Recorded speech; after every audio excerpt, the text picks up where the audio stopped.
Good afternoon. You're listening to the Thursday edition of Metro. My name is Shareef Aleem. You're listening to KGNU Boulder, Denver, and Fort Collins. I have a great show for you today. I have Gilad Atzmon on. He is a world-renowned saxophone player, musician, author, humanitarian, activist. How you doing today, Gilad? I'm doing absolutely fine, and I'm very glad to talk to you again. Right on, brother. Looking forward to see you in Denver. Yes, you're going to be in Denver, I think this coming up weekend. Yes, I am. What days are you going to be here? I think, let me just check out. I'm coming from Chicago, so I'm landing on the 12th, and I'll be giving a talk with Rich Fowler. Where is it? For Change, Colorado. And the details are on my site or probably on their site. And then I'll give another talk on Sunday. And then something that I'm really looking forward. I'm going to be in the Mercury Cafe. Oh, the Mercury Cafe. With the three local heroes. And we are going to play jazz together. I'm really looking forward for this. Okay, so you come in here to speak and to play. Yeah. Right on. And you know something, Gilad, every time I have you on the show, every time you're in Denver, I always get a backlash for some reason. People send me emails and they call me up and they say, why are you having Gilad on? He's anti-Semite. He's anti-Jewish. His whole thought process about the Middle East is wrong, and you should not have a person like that on your show. And I really don't understand where that's coming from, because progressives are supposed to be open to all points of view, and I just don't know why you get that right. I tell you something. The fact that you get these calls only suggests that people are afraid of that which I'm offering, which I believe is good news in the world that we are living in, that is driven by deceit, by duplicitous leaders. Whistleblowers have to hide. People who seek the truth are locked in embassies in London. They have to hide in Moscow for talking about the NSA. And I'm probably one of the very few, some would say the only one, who is walking freely, fearlessly, traveling every day from town to town, and saying what I believe to be truth. By the way, I don't claim to know the truth, but I can talk about what I believe to be the truth. Now, interestingly enough, there were even attempts to expel me from the Palestinian Solidarity movement like 6-7 years ago. There was a call from a disavow. I'm just talking about the recent events. Last month, I've been in Lebanon, in Beirut. I was invited by the Fourth Palestinian Convention, and I received an award for my work for Palestine. This week, in fact, today, I was supposed to be in Beirut to receive another award for Al-Quds International for my work for Palestine. I realized 2 months ago that my name is listed on this Martin Luther King list of 100 world leaders for peace, models of peace and justice. So quite a few people out there appreciate what I'm doing. Many people in Palestine appreciate what I'm doing. So for those who call me an anti-Semite, I challenge them and ask them, if I'm an anti-Semite, please present one place, one statement by me, not what people say about me, where I criticize Jews as people, as a race, as a biology. And I've never seen such a quote. Nobody managed to provide, they usually run away as soon as I challenge them to do just that. And the reason is that not only that I don't deal with racism or with race, I am actually an anti-racist. I am indeed critical of Jewish culture, some aspects of Jewish culture, and certainly of Jewish politics. I think that it's a very dangerous politics. The state of the Middle East suggests that I'm correct. And I do believe that if Israel defines itself as the Jewish state, the first questions that we have to ask ourselves are, who are the Jews? What is Judaism? What is Jewishness? And how these terms relate to each other, and how are they translating into contemporary politics? Now, sorry. No, you wrote a book a few years ago about identity politics, and I think that's where you're going right now. What does identity politics look like in the state of Israel? Okay, so this is this is exactly what, so you're probably referring to The Wandering Who, that was a bestseller, actually, and sold actually very well in America, which is obviously very upsetting for my detractors. I was, in fact, the first, as you probably can recall, to talk about identity politics. At the time they say, oh, you just invented a notion. As you probably know, this notion of identity politics is the most crucial term in our attempt to understand what happened in the last election in America. Right. Now, I wrote about it in reference to Israel, to Zionism, and in my recent book, I actually extended it to the West. We can talk about Israel or Jewish identity because I realized that to be a Jew is not to follow Judaism, because most Jews don't follow Judaism. Many Jews, they define themselves as atheists, as you probably know. Mm-hmm. I realized that to be a Jew is to identify as a Jew. And then the first question that we have to ask is what this identifying as a Jew really means.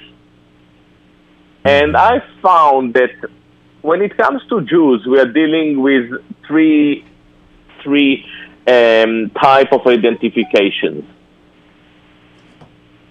Some Jews identify as Jews because they follow Judaism, they follow the Talmud, the Torah. And I actually argue that this is not necessarily a problem, because as we know, the biggest supporters of Palestine within the Jewish community are actually Orthodox Jews. Right. Second group of people who identify as Jews are those who identify as Jews because of their ancestry. They say, I have a Jewish grandmother, you can see me as a Jew. I once again say, no, this is not a problem. The fact that you have a Jewish grandmother or Jewish mother or Jewish parents doesn't make you into a war criminal. However, the third category is very problematic. The third category are those who identify themselves politically as Jews. Now, I assume, Shareef, that you are not a Jew. No. And now, if you are not a Jew, you won't be able to become the secretary of any of the Jewish organizations, pro-Palestinian organizations. So even if you support Palestine and you think that Jews are wonderful people, you won't be able to be the secretary of JVP because you are not racially qualified. And I argue that if Jewish organizations want to fight against Jewish racism may be operating in Jews-only political cells is not the right idea. Mm-hmm. All right? So if you, for instance, want to fight Nazi racism and maybe operating within Aryans-only political group is not the right idea. Now, look, and what I just finished. What I'm saying obviously makes a lot of sense, and the more sense it makes, the more they hate me, the more letter you will get after this program. Right now, which is fine. Now check this out. There's a movement in America from people, which I call Zionist Americans. A lot of them come from the Christian right, and some of them even convert to Judaism. Here in America, they convert to Judaism. They become Jews in America. Then they move to Palestine, and they move into these settlements and occupy land. Do you consider those people Jews too? Yeah, listen, I am not a rabbi, so for Jews it is very important to define who is a kosher Jew and who isn't a kosher Jew. In Israel, they have a debate on who is a Jew. This debate is as old as the Jewish state. Right. I don't really care. If you tell me tomorrow that you identify yourself as a Jew, I will take the philosopher path. I'll ask myself, and maybe you, and I will maybe even challenge you on your new precepts or identifiers. What does it really mean for you to identify yourself as a Jew? And you may tell me, listen, I don't have Jewish parents. I don't even believe in God, in Judaism. I don't follow the Torah, but I feel that I'm a chosen person, and I bond in that sense culturally with my friends in JVP, and they accept me. Fine. If it works, it works. If it works for you, it works for you. I'm not trying to tell what is right and who is wrong. I'm not an activist. I'm a philosopher. I try to understand what is the essentiality that is intrinsic to the way we see ourselves. Right. Now listen to this.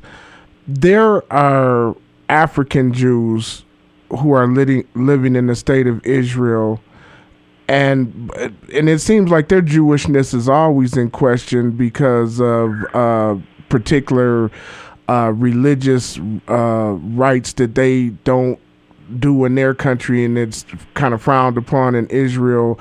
There was some reports a few years ago that Ethiopian Jewish women or African Jews were being all of it. I gave being sterilized. I gave a talk yesterday about Africa and Israel. So so all this information, all this data is very fresh. Okay, so what is the situation? You're absolutely right. Yeah, well, what's the situation with the African Jews versus the European Jews that's occupying Israel? Because it doesn't seem like they're fully accepted as Jews over in Israel. There's a lot of racism. Of course, as you just mentioned, in Israel, when I left the country in the 90s, Ethiopian Jews couldn't even donate blood. Now, if you allow me, I would like to talk in broad terms about Jews and Africans, or to be more precise, eventually to delve into Africans in Israel. Please you allow me? Please do. Yeah. So I'll try to make it as short as I can.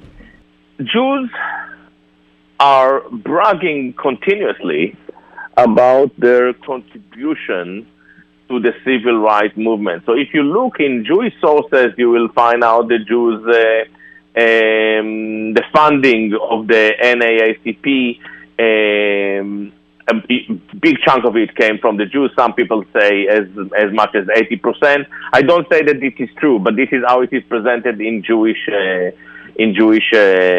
studies, Jewish sources. Martin Luther King is presented as a Zionist or Zionist supporter. As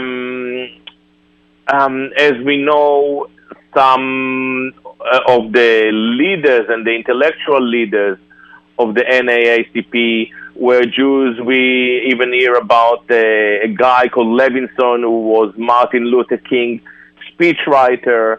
So rather than I have a dream, say, oh, tell them that you have a dream, and so on and so on. Now, I am not judging whether these stories are correct or not, but I'm troubled by a few things to do with this narrative.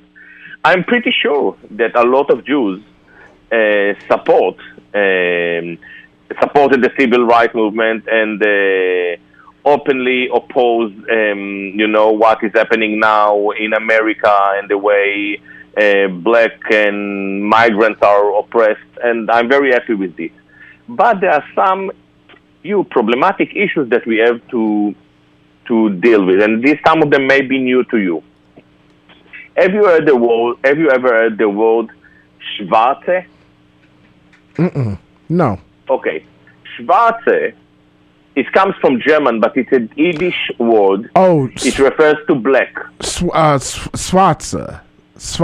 Yeah, I am familiar with that term. All right. It's very, very offensive. It's a derogatory, at least in the eyes of the Jews. So today, when I wrote it, I'm about to publish a paper about it. I found kind of the Jew. Oh my God! My daughter is going out with a Schwarze, with a black person. I'm sure that my grandmother is turning in her grave. Okay, It couldn't be worse than that. But it can get worse than that. Worse than Schwarze is Schwarze Chaye. Schwarze Chaye is a black beast. Yeah? Right. Schwarze is bad, is very bad, but Schwarze Chaye is the lowest of the low. What is amazing is that the European Jews in Israel and abroad adopted this term and started to refer to Arab and African Jews as Schwarze Chayes. Yeah? Which means that in Jewish culture, I'm not talking about Jews. You can tell me that you know a lot of Jews and they will never use this terminology, and I believe you. Yeah? But there is a fundamental, racist, abusive, intolerant chunk at the core of Jewish white culture. And I start to ask questions. All those white Jews who are talking to us about white supremacy, and I'm obviously not advocating any form of white supremacy, shouldn't they first make sure that they uproot the racist white inclinations in their own culture before they come to the American people?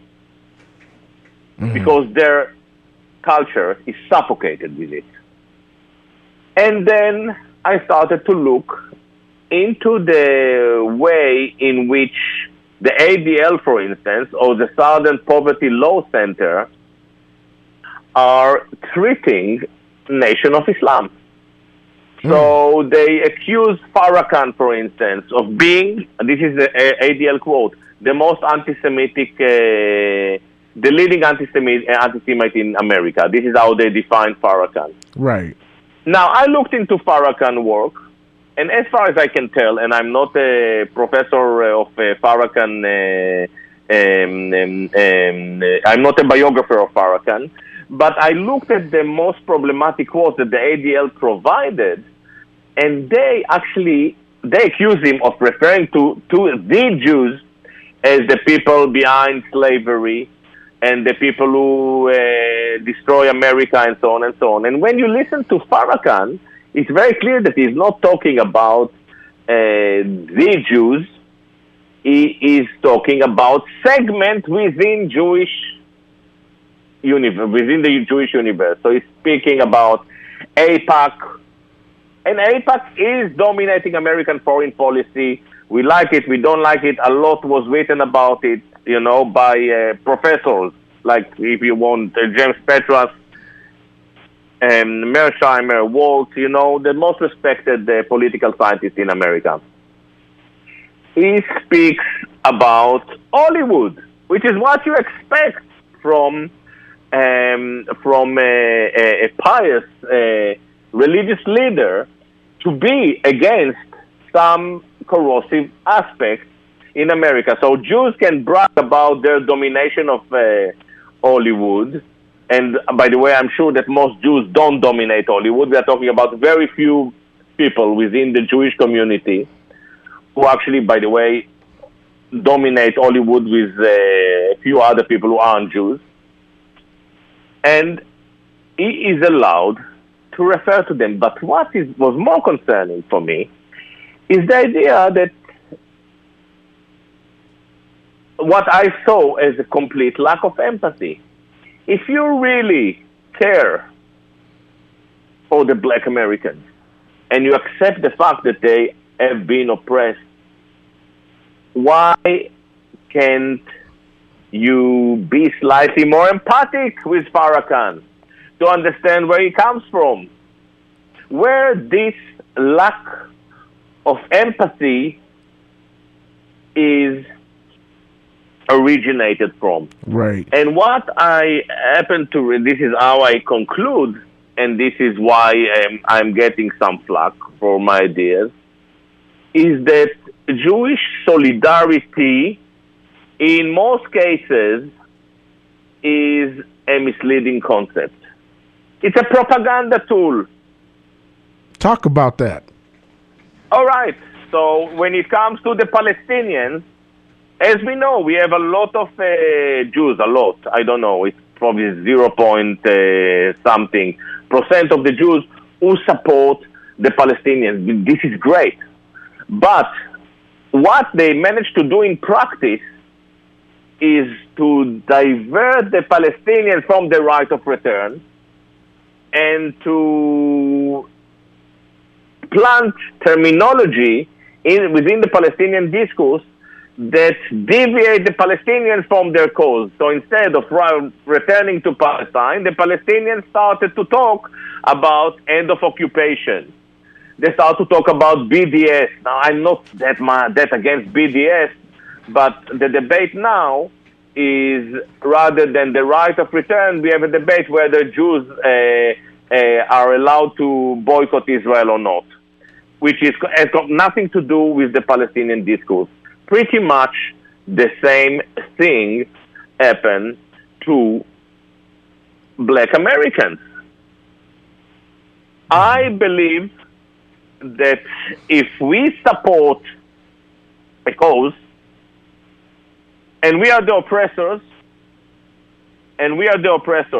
the first thing that we should accept is that not only that we cannot determine the boundaries of the discourse, we should even accept being criticized harshly. Because unless we allow that to happen, and this is exactly what happened in Palestine. Palestine is a very interesting case study to that on that matter. Is that in Palestine we see that the discourse of the oppressed is shaped by the sensitivities of the oppressors. Exactly. And I believe that something very similar happened to the civil rights movement, and this is why it pretty much died out. It didn't lead anywhere. You don't need Gilad Atzmon to tell you that Black Lives Matter is funded primarily by a very ethically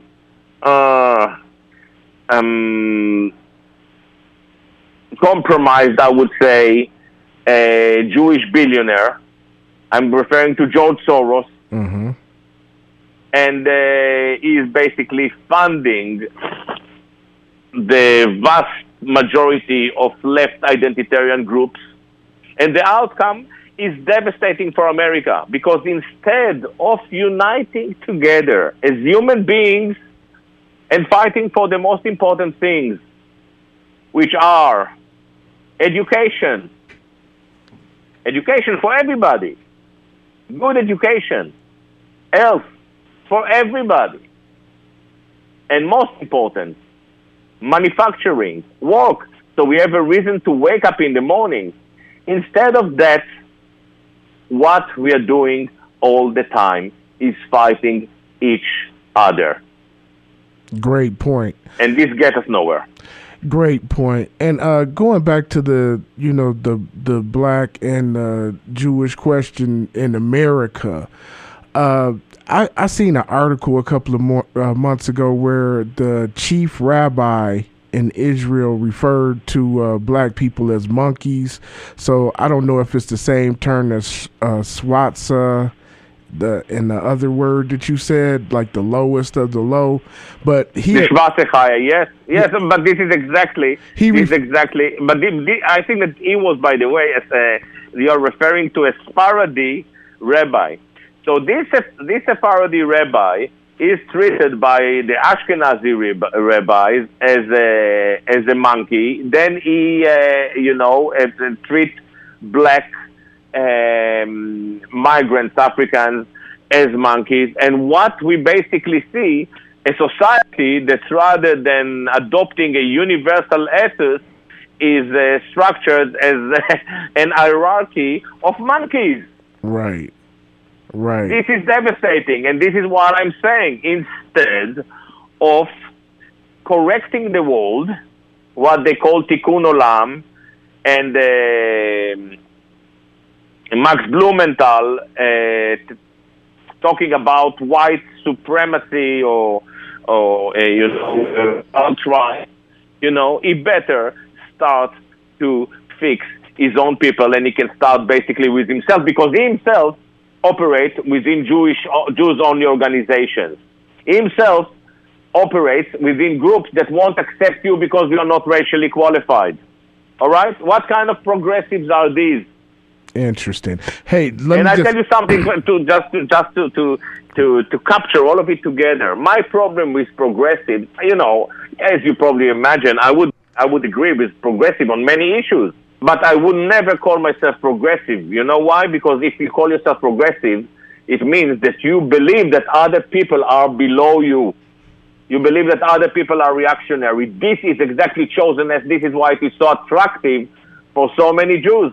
Wow. They carried their chosenness into a new kind of liberal, modern political identity. Hey, that's fascinating. I only got about a minute left with you. Again, we're talking to Gilad Atzmon, world-renowned saxophonist.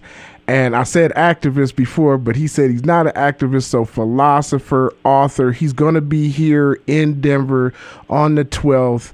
And he's going to be speaking at the Mercury Cafe, and he's going to be speaking at Change, Colorado, if I'm not mistaken. Yeah, and you can check his website and their website to get the times and the dates that he's actually going to be here speaking. But Gilad, man, I never have enough time with you, brother, and you dropped a lot of knowledge today, man, that we're going to have to digest and really think about, man, if we want to have a better world. But thank you for being on the Thursday edition of Metro today, brother. I really appreciate it. Yeah, it was a lot of fun to talk to you. I'm sorry that I spoke too much. My website is gilad.co.uk, gilad.co.uk. Right on, brother. And I'll see you Sunday. Nice one. Bye-bye. Peace. Bye-bye. Bye-bye. Peace. And you've been listening to the Thursday edition of Metro.